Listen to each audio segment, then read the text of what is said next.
नमस्कार दोस्तों, स्वागत है आपका हमारे YouTube चैनल एग्ज़ाम युद्ध में। दोस्तों आज हम लेके आए हैं बायोलॉजी से रिलेटेड 25 महत्वपूर्ण प्रश्न जो बार बार एग्ज़ाम में पूछे जाते हैं। तो इसको ज़रूर से देख लेंगे और इसको खुद से टेस्ट जैसे लगा लेंगे। तो शुरू करते हैं। पहला क्वेश्चन है, निम्न में से कौन दही निर्माण के लिए सही है? दही निर्माण के लिए किसका ज़रूरत पड़ता है? तो आपके पास ऑप्शन है लाइकोपोडियम, ईस्ट, लैक्टोबैसिलस और कवक। तो इसका जो सही आंसर हो जाएगा वो फर्स्ट सी हो जाएगा। कौन सा? लैक्टोबैसिलस। नेक्स्ट क्वेश्चन, निम्न में से कौन सा प्रोटीन नाखूनों में पाया जाता है? देखिए बाल और नाखून प्रोटीन के ही होते हैं, लेकिन क्वेश्चन पूछता है कि कौन से प्रोटीन से बना होता है। तो आपके पास ऑप्शन 4 दिए हुए हैं, हिस्टोन, केरोटीन, एलासिस्ट और एक्टिन। तो इसमें से जो सही आंसर हो जाएगा वो कौन सा हो जाएगा? केरोटीन हो जाएगा। नेक्स्ट क्वेश्चन देख लीजिए, सामान्य मानव के हृदय की औसत गति दर कितनी होती है? तो सामान्य मानव के हृदय की औसत गति दर कितनी होती है, ये क्वेश्चन है और इसके ऑप्शन है 82, 92, 72 और 98। तो इसका जो सही आंसर हो जाएगा वो हो जाएगा ऑप्शन सी, 72। नेक्स्ट क्वेश्चन, भारी मात्रा में शराब का सेवन करने वाले व्यक्ति की मृत्यु प्रायः किस वजह से होती है? तो भारी मात्रा में जो लोग शराब का सेवन करते हैं उनकी मृत्यु किस वजह से हो जाती है? तो इसमें आपके पास ऑप्शन 4 हैं। पहला रक्त कैंसर, सिरोसिस, यकृत व आमाशय कैंसर और डी आंसर है मांसपेशियों की कमजोरी से होने वाला हृदयघात। तो इसका जो सही आंसर हो जाएगा वो सिरोसिस हो जाएगा। सिरोसिस को आप लीवर फेलियर भी कहते हैं। ये क्या होता है? लीवर फेलियर भी होता है। नेक्स्ट क्वेश्चन देख लीजिए, शहद मधुमक्खी का जहर है। अब शहद मधुमक्खी का जहर है मतलब शहद मधुमक्खी का जहर जो है ये क्या होता है, जब हम लोगों को कोई मधुमक्खी काट लेता है, जो शहद देने वाली जो मधुमक्खी होती है वो काट लेता है तो क्या होता है?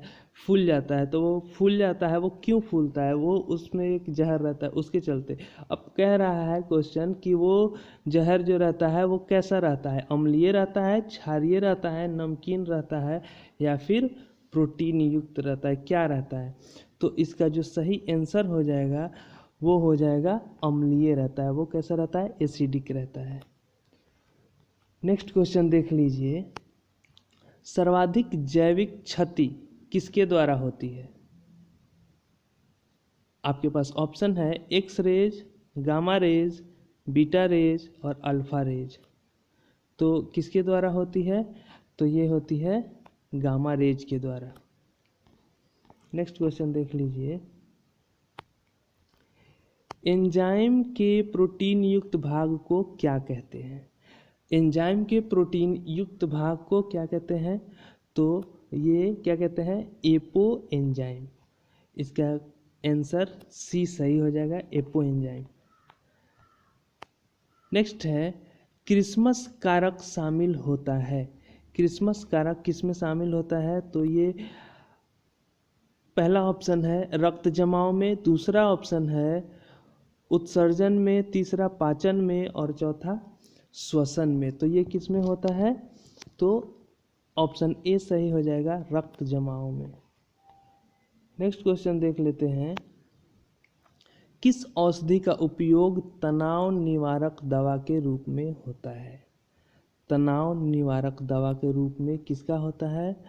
तो आपके पास ऑप्शन है वारफरीन, डाइजेपाम, लेटेनोप्रोस्ट और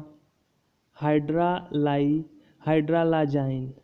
तो आपके पास ऑप्शन जो सी है वो सही हो जाएगा यहाँ पे। सॉरी, ऑप्शन सी सही नहीं होगा, यहाँ पे आपका ऑप्शन बी सही हो जाएगा, डाइजेपाम। नेक्स्ट क्वेश्चन देख लेते हैं। निम्न में से कौन एक अजैविक पर्यावरण का हिस्सा नहीं है? अजैविक पर्यावरण का हिस्सा नहीं है, तो ये कौन नहीं है अजैविक पर्यावरण का हिस्सा? तो पादप नहीं होता है। बाकी वायु, जल और मिट्टी जो ऑप्शन दिया गया है ये सब अजैविक होते हैं, लेकिन जो पादप है वो क्या होता है? वो जैविक होता है, या फिर मनुष्य या फिर एनिमल कोई भी हो, वो क्या होता है? सब जैविक होते हैं।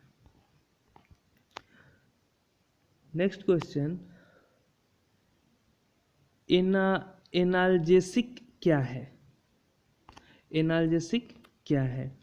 तो आपके पास ऑप्शन है, अम्लीय निवारक है, दर्द निवारक है, खुजली निवारक है, या सूजन निवारक है। तो इसका आंसर जो सही हो जाएगा वो बी ऑप्शन सही होगा, ये एक दर्द निवारक है, दर्द निवारक दवा है। नेक्स्ट क्वेश्चन देख लीजिए, किस औषधि का प्रयोग एक प्रतिजैविक के रूप में किया जाता है? तो प्रतिजैविक के रूप में इनमें से किनका उपयोग किया जाता है?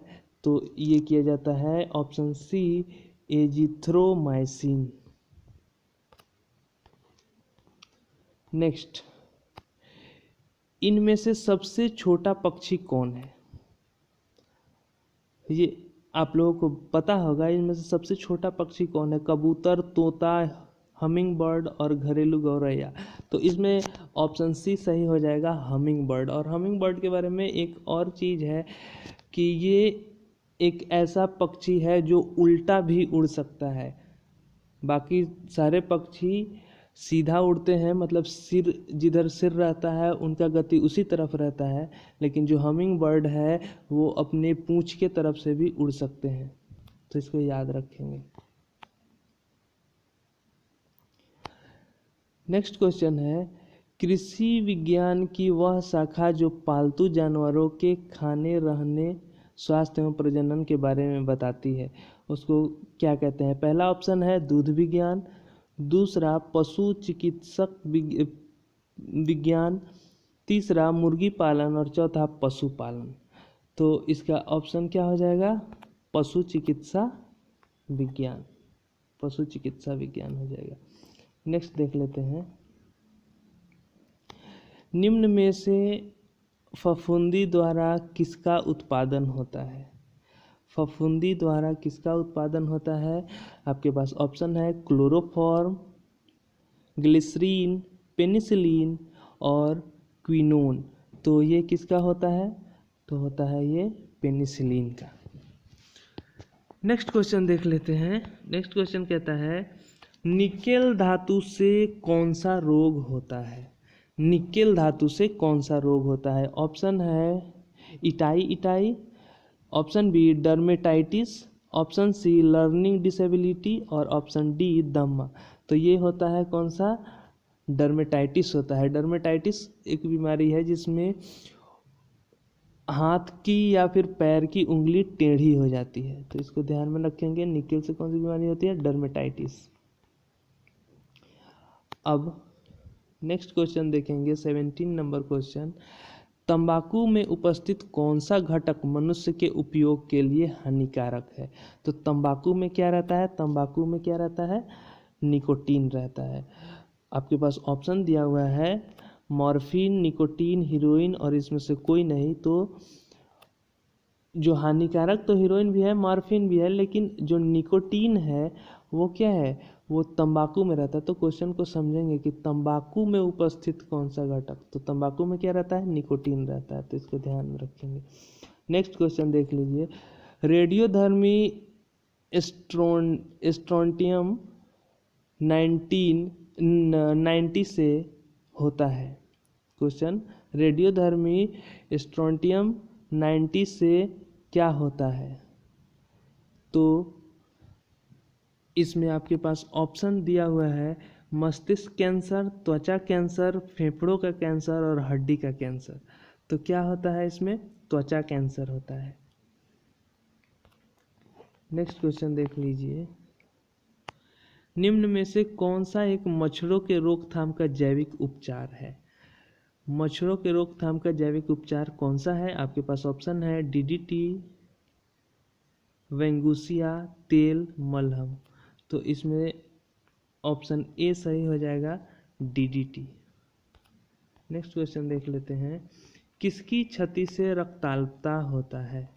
रक्ताल्पता मतलब रक्त की कमी किसकी क्षति के कारण होता है? आपके पास ऑप्शन है हीमोग्लोबिन, क्लेजेन, हायोग्लोबिन और मायोसिन। तो देखिए, जो कमी होता है वो क्या होता है, आयरन की कमी के कारण हीमोग्लोबिन में कमी होता है, हीमोग्लोबिन में कमी के कारण आरबीसी में कमी होता है, और आरबीसी की कमी के कारण एनीमिया होता है, रक्ताल्पता होता है। तो ये इसमें ऑप्शन देख के हमको पता चल जाएगा कि ये क्या है, हीमोग्लोबिन की कमी के कारण होता है। नेक्स्ट क्वेश्चन देख लीजिए। मनुष्य में निम्न में से कौन सा एक विषाणु जनित रोग होता है? तो मनुष्य में एक विषाणु जनित रोग कौन सा है? मम्प्स, प्लेग, हैजा और सिफिलिस। ये आपके पास 4 ऑप्शन है, तो इसमें से ऑप्शन ए सही हो जाएगा, मम्प्स। नेक्स्ट क्वेश्चन देख लेते हैं। गुणसूत्र किनसे मिलकर बनता है? गुणसूत्र किनसे मिलकर बनता है? आपके पास ऑप्शन है A DNA and lipids, RNA and amino acids, DNA and protein, DNA and sugar. तो जो यहाँ पे सही हो जाएगा वो हो जाएगा DNA and protein, option C सही हो जाएगा। नेक्स्ट क्वेश्चन देख लीजिए। न्यूरॉन मानव शरीर के किस तंत्र का भाग है? न्यूरॉन मानव शरीर के किस तंत्र का भाग है? आपके पास ऑप्शन है परिसंचरण तंत्र, उत्सर्जन तंत्र, जनन तंत्र और तंत्रिका तंत्र। तो ये किसका भाग है? ऑप्शन डी सही हो जाएगा, तंत्रिका तंत्र। इसको नर्वस सिस्टम भी कहते हैं, नर्वस सिस्टम भी कहते हैं। Next question. निम्न में से कौन सा पादप हार्मोन नहीं है? निम्न में से कौन सा पादप हार्मोन नहीं है? आपके पास ऑप्शन है जिब्रेलिक, ऑक्सिन्स, साइटोकिन और थायरॉक्सिन। तो ये आपके पास ऑप्शन डी सही हो जाएगा, थायरॉक्सिन। नेक्स्ट क्वेश्चन देख लीजिए। सामान्य रक्तदाब क्या होता है? सामान्य रक्तदाब क्या होता है? आपके पास ऑप्शन है 120/80 mmHg, 90/140 mmHg, 120/160 mmHg और 85/120 mmHg। तो इसका ऑप्शन ए सही हो जाएगा, 120/80 mmHg। तो दोस्तों, ये थे 25 महत्वपूर्ण क्वेश्चन जो बार बार एग्जाम में पूछे जाते हैं, तो इसको ध्यान में रखेंगे। और अगर जानकारी अच्छा लगा हो तो चैनल को सब्सक्राइब कर दें। धन्यवाद।